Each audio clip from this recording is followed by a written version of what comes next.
please give a warm welcome to producer, actor Dwayne Johnson.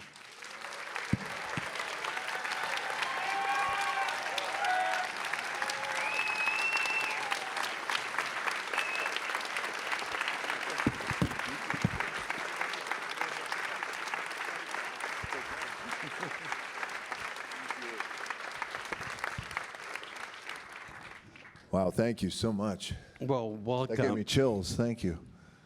Man. Speaking of chills, I've admired you for a long time. I've seen you in movies, but the one thing that I was so impressed, it wasn't your transformation physical, it was the smile that you do throughout this movie where it captures this childlike sense of wonder. And it reminded me of Tom Hanks in Forrest Gump or Jimmy Stewart in Frank Capra movies, this sort of joy captured in the smile.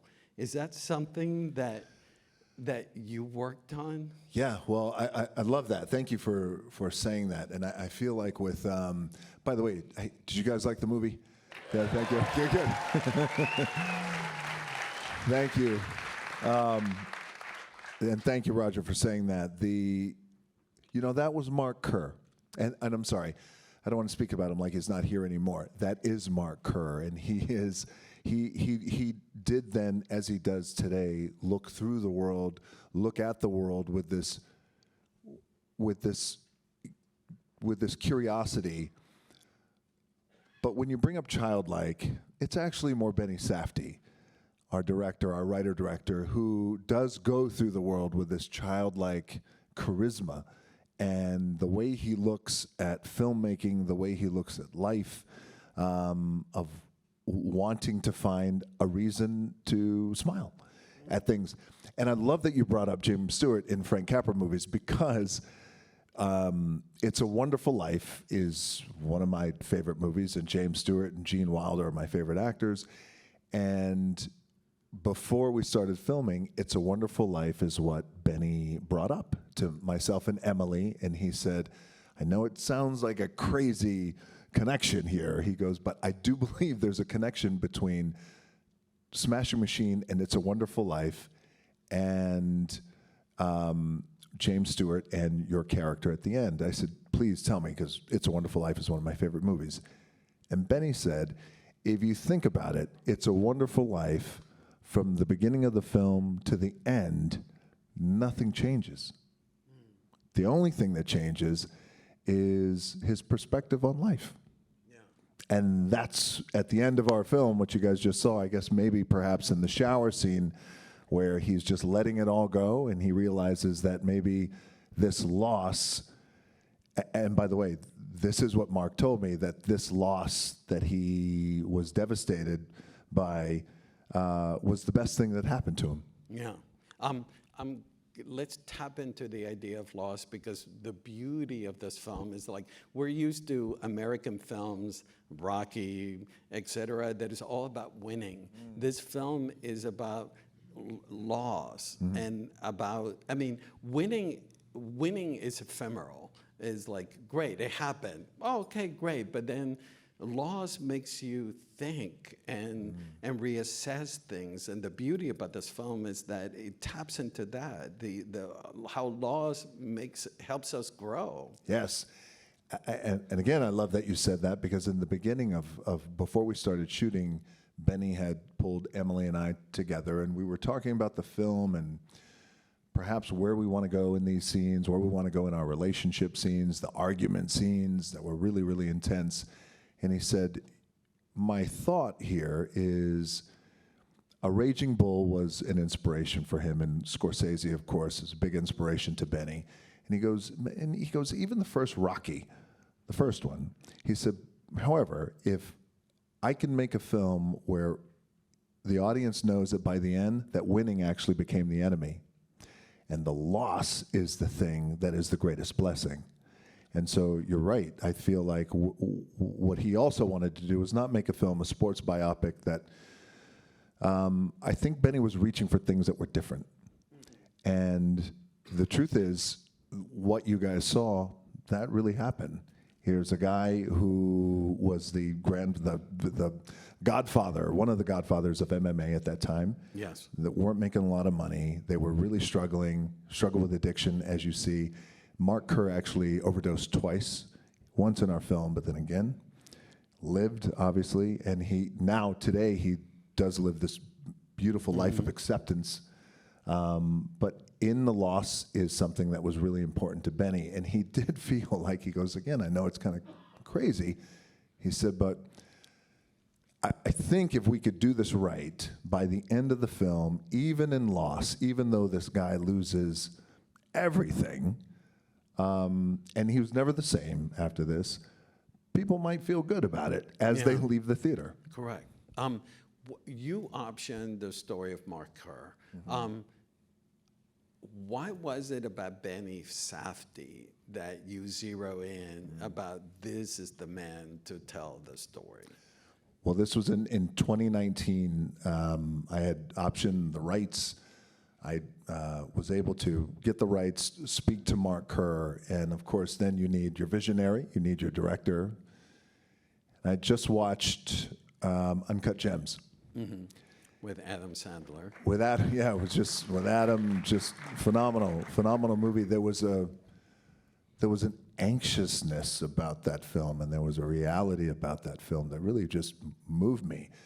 And it also felt like Adam was hungry to do more and do something different. And I had not heard about Benny Safdie or Josh at that time, and I did my homework. And then I met with Benny in 2019, and I presented him this documentary, and I said, I think there could be something interesting here. It's not your typical sports documentary. The guy's not winning at the end triumphantly with the title in his hand. It's actually the opposite. Give it a look and tell me what you think. He saw it, he loved it, and he was so moved to do it. And he goes, yes, DJ, let's do it. And then COVID hit a couple of months later. And so, funny story is, COVID hit, and then all of our lives kind of got turned upside down. And Benny went one way, I went another way. And then in 2023, I think it was, he was filming Oppenheimer with Nolan, of course, and Emily Blunt. Yeah. So in the makeup trailer, Benny, in his childlike way, he's like, I'm going to build up the confidence to ask her a question. So he goes to Emily, and at that time, if you guys remember in Oppenheimer, their characters did not like each other. She refuses to shake Refuses to shake his hand. It's one of the biggest moments in cinema. So he goes to her and he goes, hey, you're friends with Dwayne Johnson. She goes, yeah, he's one of my best friends. He goes, could you ask him something? It's really been bothering me for years. Did he ever get the sweater I sent him? And she goes, sure. Well, what sweater? So in the movie, do you guys remember when Mark goes to Japan, he had this big, fluffy yellow Nautica sweater. You can't miss it. Yeah. He looked like Big Bird. So Benny found that, and he sent it to me with a handwritten note. And he goes, hey, I don't know what's ever going to happen between you and I and the Smashing Machine, but I believe in the film, and I believe in what you can do. And I found this sweater for you, and I think you'd be able to transform into Mark Kerr. I never got the sweater. I never got the letter. He thought I ghosted him, and so when she came to me, Emily was like, hey, did you ever get the sweater? I was like, I don't know what you're talking about. And then she goes, well, he's talking about this documentary. He's not stopped talking about it on set, pissing Nolan off. And also, he says he's not stopped thinking about this film. Can I connect you guys? I said, yeah, please. And she did, and here we are. But I want to, thank you. I want to tap once again, if you don't mind, about that childlike smile. How hard was it for you to tap into it?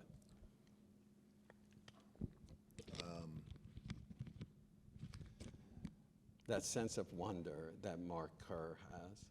It took a while. It took a moment because for me, that was, I knew going into Smashing Machine what it represented for me, and what the film represented for me was, well, it represented a few things. One of the main things was it just represented listening to a voice behind my rib cage. That was, hey, there is more. You can do more. It's scary. Challenge yourself. And so, sometimes that voice that we hear to do the thing that maybe we're scared to do or nervous to do or you're unsure of, especially if things are going okay, especially if things are going well. And in my career, things were going pretty good. So there's no need to it's like your brain saying, why rock the boat? It's okay. But your heart is saying, well, why don't you rock the boat? Because there's more, and you want to listen to the gut. So the film represented so much for me. So by the time I got on the set, I was trying to understand where those moments you're talking about, Roger, would come, where I could find that little childlike smile and that curiosity. And maybe midway through, I had a conversation with Benny, and actually in the maybe 2 or 3 weeks into the filming, we were talking about my prosthetic transformation, the makeup with Kazuhiro, who's one of the best. And Benny and I were talking. Academy Award winner. He was really phenomenal. And Benny said, "Do you think you're going to discover something about yourself in this film?" Now that we've been shooting for a couple of weeks now, I said, "I do. I've already discovered a few things about myself, and I think there's going to be more." And he said, "Great. That's why I didn't want to completely turn you into Mark Kerr. I wanted to make sure that I saw some of you. If you were going to discover something about yourself, I wanted to make sure that hopefully people can see that too as well." So it was in that moment, it's a long answer to say, it was in that moment that I felt comfortable and like, oh, now I can smile and find these childlike moments and be, I guess, secure, in this. And this leads me to the moment your first loss, and you show us despair. I mean, you're gutted. How was that challenging to tap into that? That scene was a challenging scene for a few reasons. Number one was Mark Kerr had no relationship to loss. Like you and I and all of us were talking about loss and the importance of loss in our life and how loss can define us and how loss leads us and informs us, how we move forward. Mark had not dealt with loss. Correct. He says, I never lost. He'd never which lost. Is so impactful. He never lost a loved one at that time in his life. He never lost a fight. He just never lost. But he's also so hyper intellectual. Like in that interview, he's trying to intellectualize it with the journalist. Like I'm trying, but I never lost. So I think psychologically was a challenge of going into a fight thinking you have zero relationship with the loss. How's it going to affect you? Not only how's it going to affect you, but the truth is, and I was able to spend a lot of time with Mark, the truth is he was never the same after that loss. That's how impactful it was to his psyche and his psychology and his DNA. So that was a challenge. And then also, in a cool film nerd way, Benny said, from the time you leave the ring after that loss, I'd like to not cut away. I'd like to do one continuous shot, which will first be on your back. One cut and then pull you to Sakibara, the promoter, where you're pleading with the promoter, like, hey, it's not fair. He was a legal kick to the head. And he goes from there, I don't want to cut away. I want to go in the elevator. I want to ride it. It's going to take a lot of time. I will only be on your back. And then he said, you're going to feel the camera begin to prowl. Like anyone in that situation, the last place you want to be is in public. Yeah. So he said, hide if you feel the camera prowl.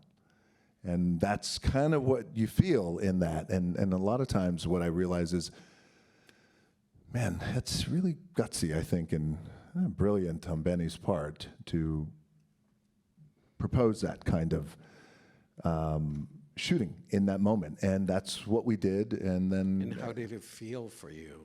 You work in all these big budget movies, but this approach of the prowling, of being immersed with the cameras, what was it like for you? This Smashing Machine has changed my life. It's changed my life. How, as an actor, it's changed my life. As an artist, it's changed my life. Just as a man, and again, what it represents. So to be in that scene, a scene like that, where it feels like it's forever, and it feels really uncomfortable for the people watching it, and it felt uncomfortable, bless you, for the people, for me, in it, and, you know, to feel the prowling of it, and then at the end, it's going to lead to a breakdown. And that's what it did. I noticed the same thing approach in the house that you share with Dawn. It's like the camera is prowling. Sometimes it feels uncomfortable that we're like spying in on your private world. Yes, and the first time Christopher Nolan saw the movie, he goes, "I feel like I should not be watching this." Yes, I should not be watching this, what you're talking about. I feel like I'm violating their space. And what was really interesting for us in that scene, from a director's standpoint, as I've learned with Benny, is he decided to go long lens in a lot of those shots, which I think counterintuitively, you would want to be tight and in there, up close. But he goes, no, I'm going to be long lens. So how about this? The house that Mark and Dawn lived in was built on a soundstage from scratch, immovable walls, not movable, running water. He took all the lights, him and Maceo Bishop, our DP, took all the lights. Brilliant. Brilliant DP is the best. They put them in the ceiling. And the reason why they did not want to make walls that moved, he said, because I want to hide the cameras. So by the time Emily and I walked on set, we see no cameras, and we see no lighting set up. So it's just like this. If you guys went home and walked into your house, think about that. That's what we walked into, and that's how we acted. But you were not conscious. You don't see anything. So that I think is, for actors, what another rare air space I think that you can go to, where you don't see the slow push in, and you don't feel Maceo with the camera in your face. You don't see the lighting setup. You don't see the boom. Everything is hidden. And tell me about the approach that Benny did, where we have the fights on the octagon space, and he shoots similarly your bouts with Emily Blunt. Yeah. And, I mean, it's like the similar dynamic. Yes. How did that affect you? It's a great question, because the fight scenes, what Benny wanted to do, he was inspired by Raging Bull and inspired by some other films too as well that revolved around boxing. Benny's a big fan of boxing and MMA. But he did something that was really, I thought, really cool and interesting, is he had a rule for all the fight scenes in the ring and in the octagon or the cage, cameras were never allowed in the ring. So if you think back, there was never a camera in the ring. As a matter of fact, he goes, I want our camera crew 3rd, 4th row back. Okay. You have to fight the backs of the heads of people, fight the turnbuckle, fight the mat. Then maybe you can run up and get a little up close, kind of like if you were part of the fighter's camp, maybe right there. But you're fighting everything.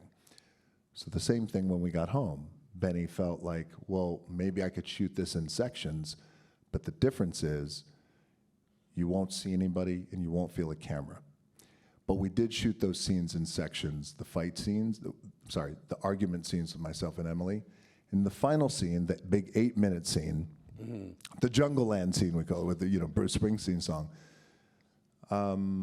we shot that in sections, and I feel like we had to recover for 2 nights in a row because those were really heavy scenes. And the final moment at the end, where she pulls a gun, It happened in real life. She went to pull the trigger. Luckily, Mark kept bullets in another safe. So that happened. Then the final moment, because we were shooting in sections, were from there, and it was all in one night. We went into the bathroom. And so the big bathroom scene, Benny had this quote at the beginning of our film. He had a few of them, like, it's a wonderful life. And he also said, there's a thing that keeps coming back to me, which is as real as it gets. He goes, oh, I'd like to make this as real as it gets, where everything that happened really happened. And if you got to take some punches, I'd take some punches, okay, no problem. He goes, the gun, I know it's heavy, I know it's intense, but it really happened. The bathroom scene. He said, you guys will decide where it goes. And he said, I would love for it to end up on the floor. I know it's a marble bathtub, things are hard, there's sharp corners. I don't know. If you can, I'd love for it to happen on the floor. I'd love for it to end on the floor. And we said, sure, okay, yeah. But can I just ask why? And he said, and he has shared this story, so I'm not out of line by sharing this. He said, because I've been there, and I know what it's like. And I know what it's like to hold somebody who not only the last place they want to be is in your arms, but maybe the last place they want to be is here on earth. And I know what that's like. And I was on the floor when that happened. Wow. Yeah, and so I think when you watch the film, that, like, in that moment, you see these scenes and they kind of like rock you a little bit. And so I share that with you because that's kind of, I think, moving emotional context that where you think about it and you go, man. There was, which I saw, a documentary, The Smashing Machine, but you took care, as a producer, took care of giving a different light to Dawn. In the documentary, she comes across like cardboard. It's just one-sided, but you give space to her, and warts and all, you present. The documentary was just one-sided. Tell us about the importance of giving Dawn some space. Yeah, I'm happy you brought that up. Thank you, Roger, because that's the thing you realize when you make this movie. These are real people who you're playing, and they're alive, and they're scared. They're scared about the movie you're going to make and how they're going to come across. Not so much Mark, right? Because he's the smashing machine. And as you saw, he's shopping and he's getting his groceries. He's okay. He's doing okay. But Dawn, who, for those of you who haven't seen the documentary, and if you have it, it's easily to watch on YouTube.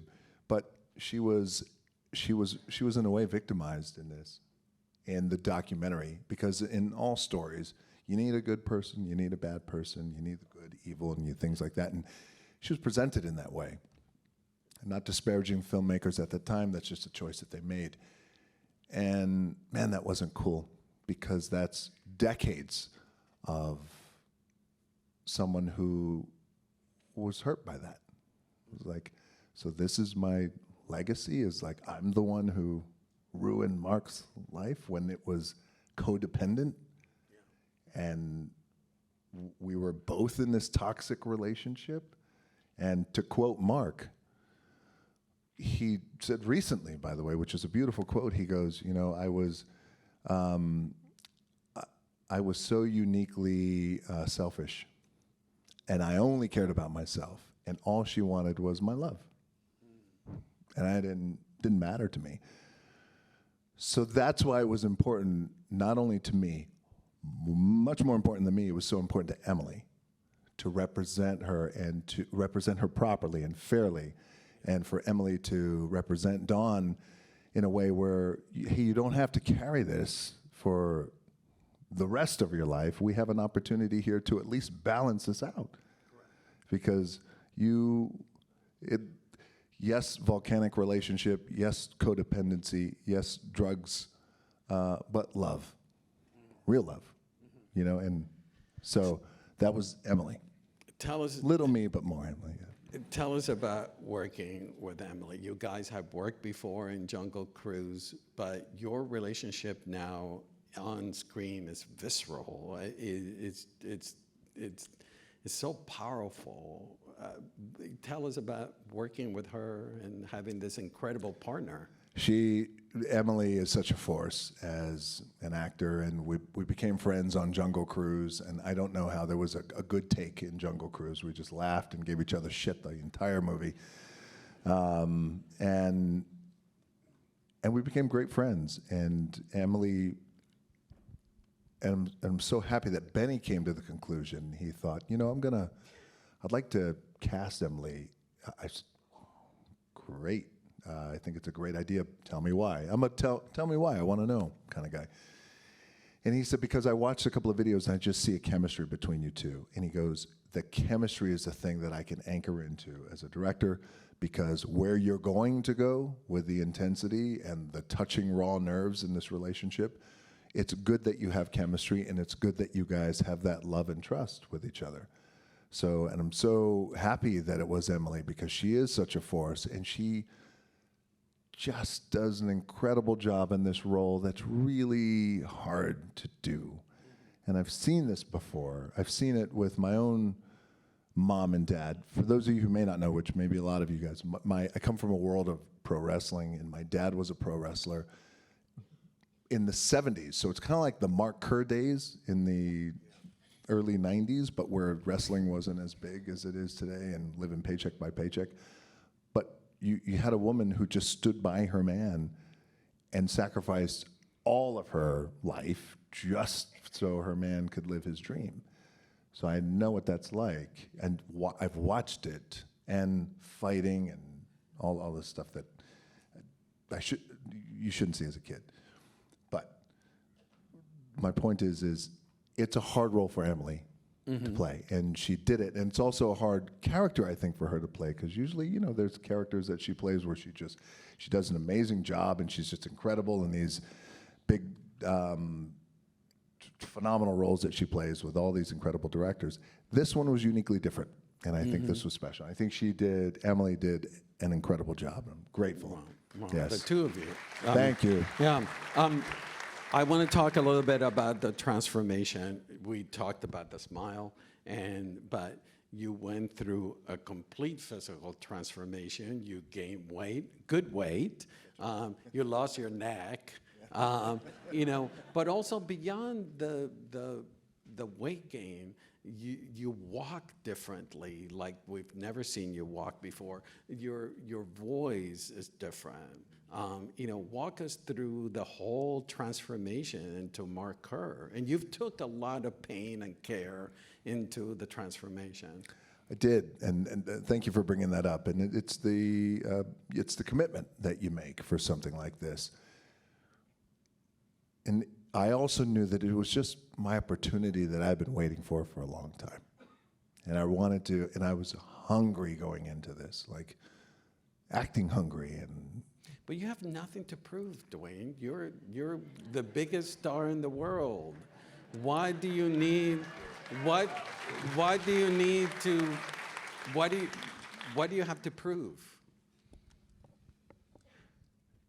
You know, I think it's, Roger, just proving something to myself that not only I can, but I really wanted to do more, and I wanted to challenge myself. And also, I was told for a long time, you can never disappear. You can't change. You just can't. And if you don't know, then you know what happens. It's the thing, you buy into it. And you go, yeah, maybe I can't. I guess I can't. Oh, I'll just keep doing this other stuff. But then I was like, wait, no, I think I can. I believe I can. And I want to try. That's the thing, too. I am obsessed with just trying something that you believe in, and I advocate for that. If you want to try something, you got to try it. So I found Benny, and I found A24, and and Emily, who was like, yeah, let's do it. Let's jump off this cliff. So then I talked with Benny about what the transformation looks like, and he said, I don't know if you've ever been told this, but I think you're going to have to get bigger. Yeah, I said, I've never been told that, but okay. And I thought about it, and I said, in what way? And he said, verbatim, he goes, I think puffier? I went, puffier, okay. And then I said, give me 24 hours. I watched more tape, and I came back to Benny. I said, I think I know what you're talking about. Mark Kerr had this really unique body because of his wrestling, you know, doing his takedowns, and there was a build to his shoulders and a fast twitch muscle fiber separation that I had learned. Got it. I said, give me 12 weeks. So we took time. I put on had to put on that weight. It was wild. Because I wish, you know how there's an actor who we've all talked with or worked with or know, who when it's time to put on weight, it's the, hey, I can go to McDonald's for a little bit. Right? It's that kind of weight. This was not that. Because it was a quality of muscle that he had, that if I wanted to be, like, really commit to this, you had to go for it. So I went for that. There were 23 prosthetics from Kazu that were really subtle but made a big difference, focused on my eyes, cauliflower ear, nose, scars, wig, of course. But the transformation goes beyond what you're mentioning. You changed the way he speaks. That's right. That's not Dwayne Johnson speaking, that's Mark Kerr. And also the way he moves is completely different from what we've seen you do. I realized early, and it sounds funny, but you guys know, because you got to commit to this, is you're going to inhabit another human being's soul. Physically, yes. I felt like, hey, I'm up for the challenge. I can surround myself with great coaches, MMA coaches, trainers, physical coaches, the diets, the training. Okay. It's not easy, but I think I could do that. That stuff that you're talking about, Roger, is I worked with a phenomenal dialect coach. Her name is Liz Himmelstein. She worked with Emily on Oppenheimer, and she worked with me on this. She said something to me early which helped shape my strategy and understanding with Mark's voice, because there was a vocal transformation. She said, usually, she goes, how you speak, DJ, she said, you speak from the ground up. I didn't know what that meant, but she goes, you speak from the ground. She goes, Mark speaks from here, literally here. And when he speaks from here, it's like really soft. And right, Roger, I can't believe we're here today, guys. It's like he speaks like that. And he goes, and she said, not only does he speak from here up, but everything he says has a curiosity to it. Wow. And a vulnerability to it.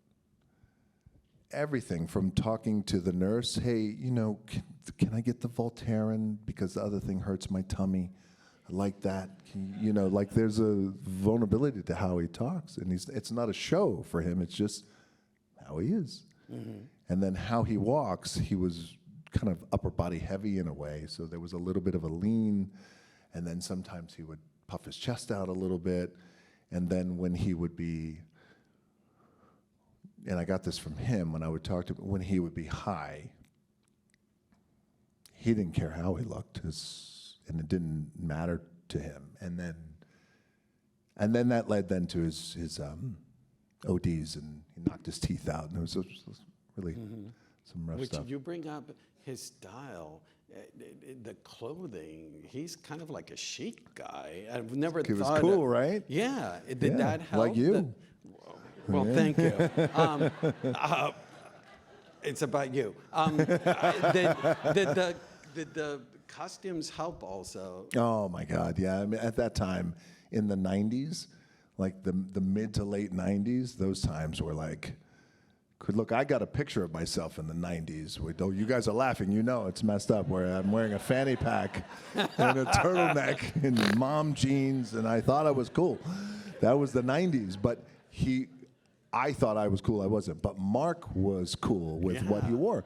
By the way, like wearing, what's interesting about, so how about that? This is another thing you bring up. It's a small, subtle thing, which is for a guy that size who makes his living being the most dominant fighter in the world, seemingly invincible, looks incredible, 280 pounds, carries it like a sprinter. Yeah. But yet all of his clothes were baggy. Didn't want to show it. Didn't matter to him. But he looks. But you could still see it through the clothes. Yeah. And last question, because we have to wrap up. I couldn't help watching the film, the fact that you undergo so much stuff that in your past life as a pro wrestler, you must have witnessed people dealing with losses, with addiction, and how therapeutic must have been for you to work on this film and look back at your life leading up to this. Am I reading too much into it? No.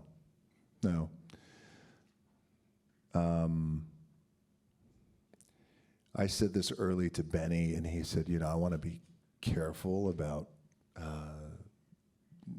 maybe saying this or having it be part of our press tour.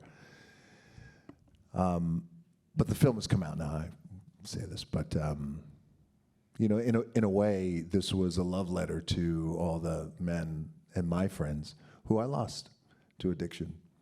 And at that time in the 90s, I was a pro wrestler at one time, and I started in November of 1996. And there was a real rash in professional wrestling at that time, and in MMA,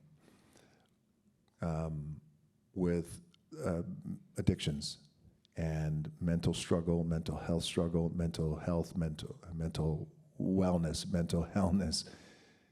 And I lost a handful of friends at a young age to addiction.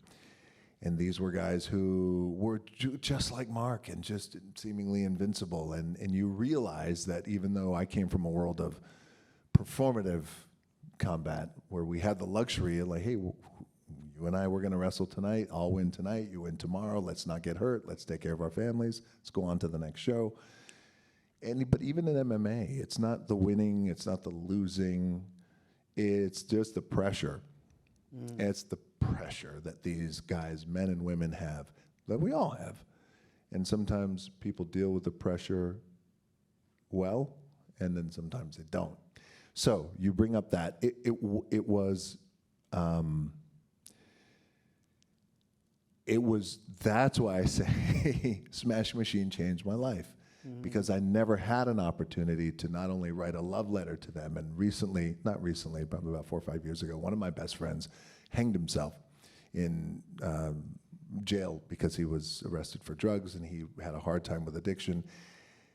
This is one of my best friends. We were wrestling together and happy and working out and all of that. So it was, in a way, it was very not only cathartic, but in a way it was just such a blessing that we can tell this story. And yes, at the end, the guy doesn't win everything, but it's okay. And in life, it's okay if you don't win. In life, it's okay if you lose. Hold on to faith, whether it's religious faith or faith that things are going to get better. Be close to your loved ones, keep them close, and everything is going to be okay. Well, I think I speak for everybody in this room. We've been such huge fans of what you've done, but now we have a deeper appreciation of, you're a true artist, and you've proven it in this film, and how wonderful. Yeah, the best is yet to come. The best is yet to come. Yeah. Thank you, Roger. Thank you guys so much. Thank you, everybody. Thank you. Thank you.